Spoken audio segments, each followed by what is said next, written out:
All right, so welcome to the team here. Sweet golf shed you got. Love that you get to practice at home. That's always big and important. And basically, kind of where you're at from a ball hitting standpoint, we can definitely see some things we can improve on, relatively early and quick. And we'll be uncomfortable, especially for off season wise. But I think when Eric and I are looking through your motion here, we really have to just be kind of more focused on and keep it simple. Where regardless of what, swing shape you have and kind of what you're trying to do overall, even with the fade, add, or draw, we have to get control over how you're holding the golf club and how that's influencing your impact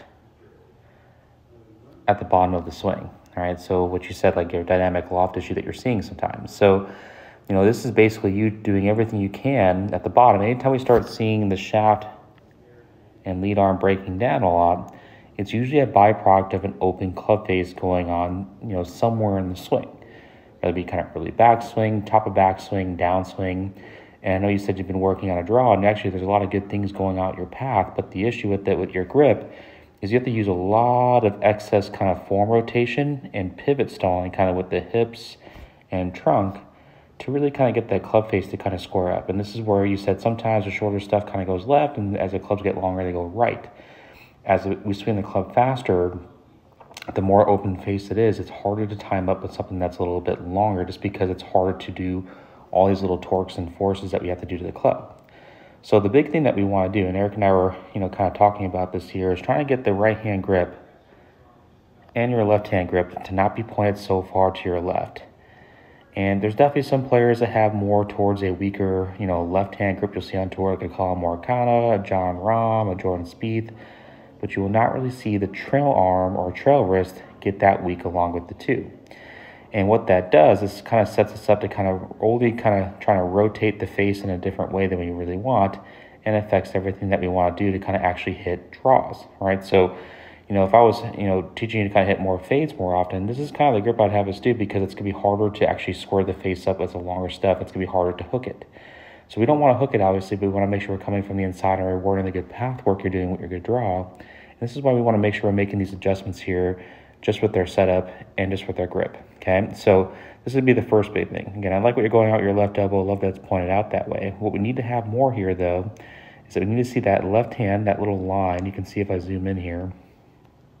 Okay.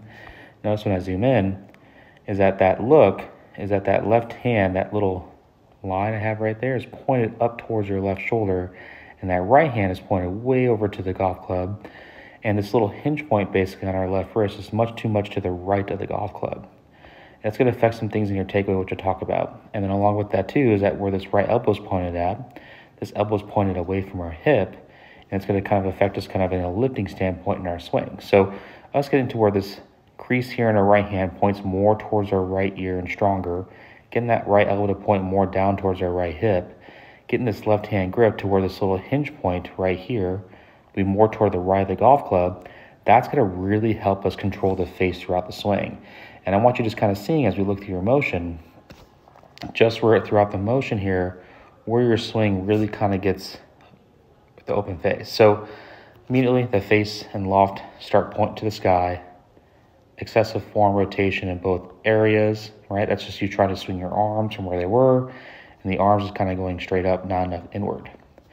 As I keep doing that, arms continue lifting, right? Pretty much more closer kind of over our toes, and the shaft is really laid off. Again, all open face conditions, but your arms is kind of going straight up, not enough inward.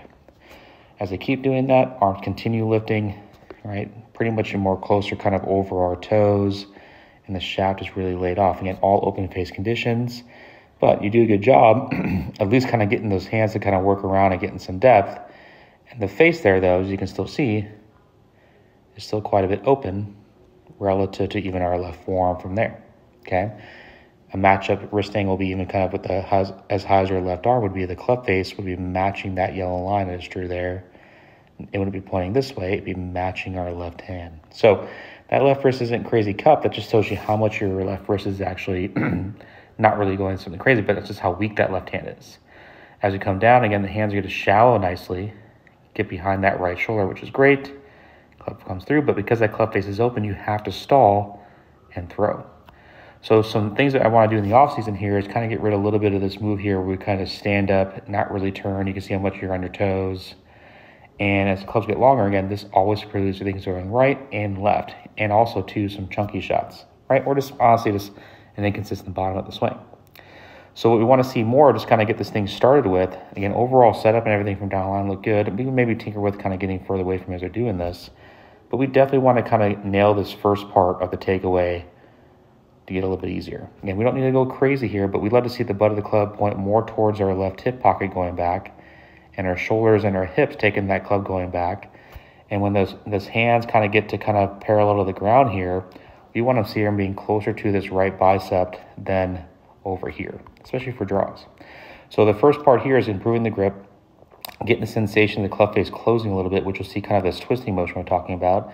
And then you'll see this little basic takeaway grip to kind of start with getting the club face to be more square. And honestly, again, the more we get that grip better, this club face to be more squared up, we can talk about how much we want to lift and not lift as we get to the top of the backswing. But really, it's just kind of making sure that face isn't too open here, not too open here, so you get the stall and flip. Let's get the takeaway solved, a little bit more square club face up, right? Easier, taking the club more together, better grip hand with the right hand and left hand, and a little bit better right elbow to help with this. Everything's going to kind of match up. Let's keep that takeaway, square the face up a little bit easier with that grip, and that's going to kind of help us as we go through kind of controlling the low point of our swing and impact conditions.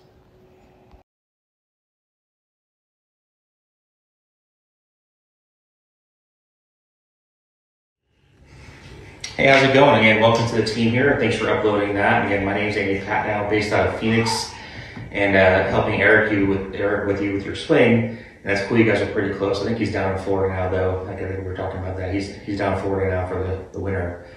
Just like you guys are doing, like in your shed, you got to go inside to practice. He goes down to Florida. So again, getting some things kind of ironed out here. Again, pretty good job with your motion here. I can see kind of where you're feeling yourself get a little bit of this kind of like plateau and gosh, like where did I really go? So the goal here is that we have like negotiables and non-negotiables in the swing. So like how strong of a grip, how weak of a grip is one thing, right? But too much of it, too much of the sauce or too weak or too strong, we don't want to be in that realm.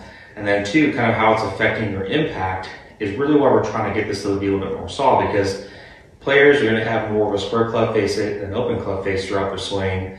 And that's the biggest thing that we want to get influenced, because that's influencing your pivot, how you pull the face up more importantly, and honestly just kind of your overall motion. So again, really for this first update for this first month, what we're really requiring you to do is really just kind of work on your takeaway, which we'll talk about with the stick drill here in a second. And you'll see a concept video below.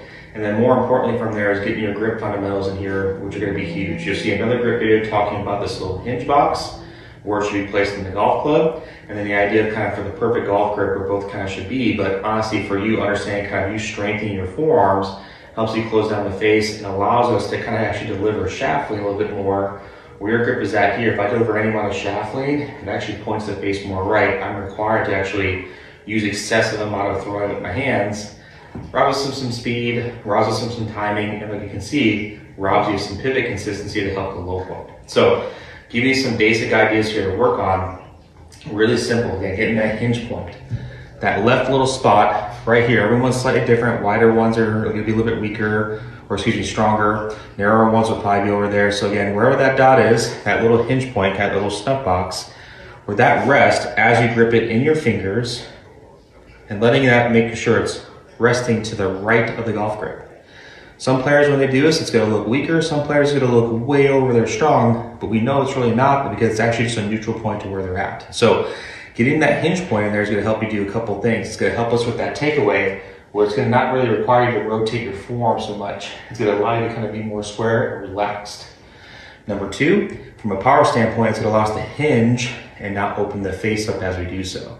So getting that left hand grip on there correctly, keeping the left elbow in the same spot, that looks great, but getting that hinge point on there to kind of help us square the face up, that's going to be your greatest influence with dynamic loft, okay? If I want a high dynamic loft, I'm going to sit there and really weaken my left hand grip and extend it. That's high loft. If I want a little bit lower loft, I'm going to sit there and have a little bit of that point to that point, so I can actually flex my wrist out and close the loft down. Right hand grip, right elbow. This is going to be probably the hardest part for you to feel comfortable with, because your right hand's so far over. What we want you to do is I want you to imagine it kind of giving blood, right? Kind of someone's looking for that vein there. That's going to point to the sky, elbows towards your right hip. That's gonna stay in the same spot, and then the back of your palmar and the palm this way is gonna be facing towards the target this direction, gripping it towards the fingers, covering that thumb up. We wanna make sure that that V, this little pocket here, is pointing between your chin and your right shoulder, nothing towards this way. Experiment with getting that thing stronger. Again, elbow in, palm this way. That's gonna feel crazy, wicked, crazy close to you. But that's gonna really kind of help us because this gives me a sensation I can actually deliver some forward shaft lean and lower dynamic loft. And where we're at here now, that weaker right hand, if I actually bend my wrist at all, it opens the face up, right? Actually increases dynamic loft. So we wanna make sure we don't wanna do that where we actually get good fundamentals of impact with our wrist, not bad ones, okay? So the better lead hand grip, that stronger right hand placed in that better spot, elbow located like this. You'll see that concept video doing that. What you're gonna work on for us is just getting the sensation first before you even work on the takeaway. It's just the sensation of going through impact. You can probably work on your draws is twisting the shaft closed. Not flowing the club head in this direction, but just twisting the shaft closed as we're doing some swings as we do this, right? So it's gonna feel like you're gonna twist the club a little close going back. It's gonna feel like you're twisting the club close at the top, and it's gonna feel like you're twisting the club close coming down, in impact and post impact. And you can blame every shot that goes to the left of us, but the main job here first, as we can kind of work on pivot to not hit it left, is to eliminate those weak right shots where it feels like that you can't do anything you can to actually square the face up. So you'll see that concept video that's working on that. Really simple, really easy, go with the grip. Just doing little 3/4 shots, grabbing a 7-iron, maybe doing 25 to 30 a day. You're just exaggerating how much you can twist the face close. Twist it early back, twist early late, twist even more going through. It's okay to exaggerate that first. Little half shots, going slow, keeping it simple, keeping it easy. From there, then, what we want to work on to kind of start with our pivot and our takeaway idea is try to limit how much your impact goes straight up going back and how much you're actually rolling your forearms going back. Remember, everything you do on the backswing, you got to undo on the downswing. So the more I roll my forearm going back, the more I have to unroll them coming down. Ideally, what we want to do is have a little bit more twist in the club face with my wrist doing this motion, my arm folding up, and minimum forearm rotation going back to help us kind of come back down into the golf ball. The more we're doing this, I have to time it out. This is just easier to repeat going back and forth. So to start with that, you'll see that takeaway drill. We want you grabbing a shaft, right? Or you can just use your golf club at the middle. I just want you seeing myself do this drill because you can do this in your back or your takeaway drill kind of in your garage. Or the shed, sorry, the golf shed. Can't call it garage, it's golf shed. Going from a takeaway here, I want you working on the sensation of the shaft now. As you're making a backswing, doing 3 or 2 basic feels there, no more than 3. And the first one's gonna be like so. The butt of the club will be pointing towards your left thigh, and the shaft will not be coming off that thigh. Turning, staying up. Second feel with that will be your hips and trunk working together, taking the club back. You're gonna notice when you're doing that, the hands will work more in. Okay? Third piece with that, a little bit of hinge down because we go that way. Not unhinged, little hinge, hands work in. If you can nail this first part of our takeaway here, there'll be less lifting and rotating going to the top, and the face will be more square throughout. The shaft will not come off your left thigh until your hands get to your right hip and above it. Little half swings like I'm doing here, keeping it simple, keeping it easy. Rotate that hips, rotate the shoulders together, shaft stays on, slight hinge. Get that feel. Rehearse this like 25, 30 times in a row, okay? Then drop the stick. Same rehearsal, better grip. Rehearse it twice. Hit. Boom. Do that with the 7-iron. That's going to require a lot of video work for you there. That video work's going to make sure you require where the shaft is be pointing at. We want it pointing at the left thigh as the hands get to the right thigh. We want to make sure that face isn't twisting open, it's staying closed, right? Or even slightly kind of shut, right? And we want to make sure we go from there too, is that we're turning our hips and chest together. That's going to kind of help eliminate the arm lift, excessive forearm and face rotating going back, and give us that chance to actually work on the impact of delivering less dynamic loft and some more forward shaft lean, okay? So again, break it down those components. Again, like the first week could just be you working on your grip, right? With the better right form, better right hand grip, better left hand grip, and working on that sensation of twisting the face. Week 2 to week 3 could be kind of implementing kind of the shaft drill like I just did there, kind of with the takeaway to help with that. And week 4, just kind of seeing which ones feel easier to do, and then report back to us kind of in your second checkup as we do this. Okay? So again, if you have any questions or just kind of need some more clarification on things, we're definitely here. Micah and myself will help with you, with Eric, obviously. And then we're going to be here to help. Check out those concept videos below. Enjoy your practice plan. Get to work.